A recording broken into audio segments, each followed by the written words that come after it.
Ration బియ్యం అక్రమ ఎగుమతుల వ్యవహారంపై ఏర్పాటైన సిట్ దర్యాప్తు బృందం రాకముందే స్టెల్లా నౌక తీరం దాటేసే అవకాశాలు కనిపిస్తున్నాయి. రేషన్ బియ్యం అక్రమ నిల్వలు తమవేనంటూ ఒప్పుకున్న సత్యం బాలాజీ రైస్ ఇండస్ట్రీ జిల్లా కలెక్టర్ షాన్మోహన్ ను పూర్తిగా పక్కదారి పట్టించిందనే విమర్శలు వెల్లువెత్తుతున్నాయి. ఇక రైస్ మాఫియాలో ఊహించని పేర్లు ఒకటైతే వెలుగులోకి వస్తున్న సరికొత్త పేర్లలో సత్యం బాలాజీ రైస్ ఇండస్ట్రీ ప్రతినిధి అశోక్ పేరు జోరుగా వినిపిస్తోంది. సిట్ దర్యాప్తులో విస్మయ నిజాలు బయటపడే అవకాశాలు పుష్కలంగా ఉన్నప్పటికీ ఆ దిశగా దర్యాప్తు జరుగుతుందా అనే అనుమానాలు మాత్రం వ్యక్తమవుతున్నాయి.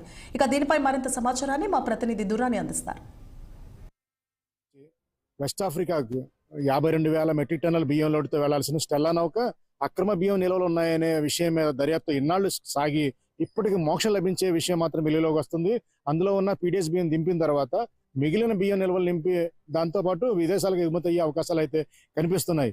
అయితే ఈ వ్యవహారం seize the ship release the ship ఈ మధ్య నడిచిన వ్యవహారం కలెక్టర్ కాకినాడ జిల్లా కలెక్టర్ షగిల్ షాన్మోహన్ ఏ విధంగా అయితే ట్రాప్ లో పడ్డారో ఈ విషయాలు పరికిస్తే మాత్రం చాలా ఆశ్చర్యకరమైన విషయాలు వాస్తవాలు వెలుగు వచ్చే అవకాశాలు అయితే పుష్కలంగా ఉన్నాయని చెప్పాలి.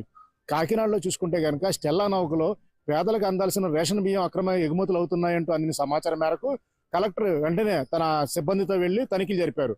అక్కడ సుమారు 640 మెట్రిక్ టన్నుల బియ్యం అందులో ఉందనే విషయం ఆయన నిర్ధారించి అక్కడే వాడిన నౌక వద్ద 640 మెట్రిక్ టన్నులు ఇందులో ఉన్నాయంటూ బయటకు వచ్చేసి ప్రకటించేశారు.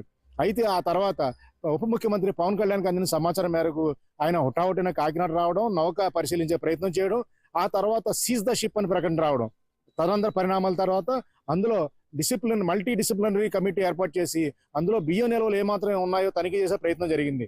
అయితే 11 గంటల పాటు ప్రయత్నాలు చేసిన కేవలం 13 కంపెనీలు అంటే 28 కంపెనీలు అందులో ఎగుమతి చేయాల్సిన సరుకు 36,500 మెట్రిక్ టన్నులు అందులో ఉన్నప్పటికీ కేవలం 13 కంపెనీలకు చెందిన సరుకునే టెస్ట్ చేశారు. అందులో కూడా మరో 680 అంటే గతంలో కలెక్టర్ ఏదైతే గుర్తించి ప్రకటించారో 640 మెట్రిక్ టన్నులు దానికి అదనంగా 680 మెట్రిక్ టన్నులు ఉన్నాయని మొత్తం మీద 1320 మెట్రిక్ టన్నులు రేషన్ బియ్యం ఉందని ప్రకటించారు. సుమారు స్టెల్లా నౌకలో 10,000 మెట్రిక్ టన్నుల రా రైస్ ను ఎగుమతి చేస్తున్నాం అని చెప్పినప్పటికీ అందులో 1320 మెట్రిక్ టన్నులు వీళ్ళు ఒప్పుకున్నప్పటికీ వీళ్ళు సీజ్ చేసిన బియ్యం 6,332 మెట్రిక్ టన్నుల బియ్యం పీడీఎస్ బియ్యం వీళ్ళ దగ్గర ఉన్న ఆధారాలు స్పష్టంగా కనిపిస్తున్నాయి.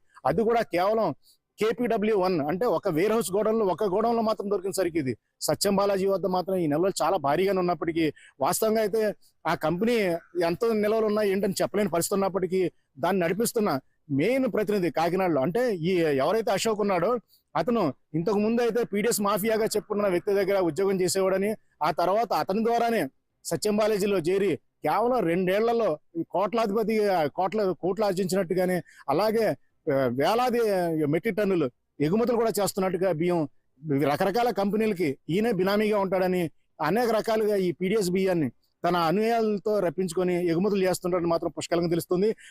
సిట్ దర్యాప్తు బృందంలో మాత్రం ఖచ్చితంగా అశోక్ వ్యవహారాలపై ఒక దర్యాప్తు జరిపితే మాత్రం మరీ విస్మయం కలిగించే విషయాలు మాత్రం వెలుగులోకి వస్తాయని చెప్పుకోవచ్చు. మరింత లోతుగా దర్యాప్తు చేస్తే ఈ అశోక్ లాంటి వ్యక్తులు కాకినాడలో మరి 2-3 ఉన్నారని, ముఖ్యంగా అందరినీ నడిపించే బాధ్యత మాత్రం సత్యం బాలాజీ ఇండస్ట్రీస్ ఈ ప్రతినిధి అయిన అశోక్ దే అని తెలుస్తోంది. వీడియో జర్నలిస్ట్ చిన్నితో నదీం ఖందురాని, కాకినాడ.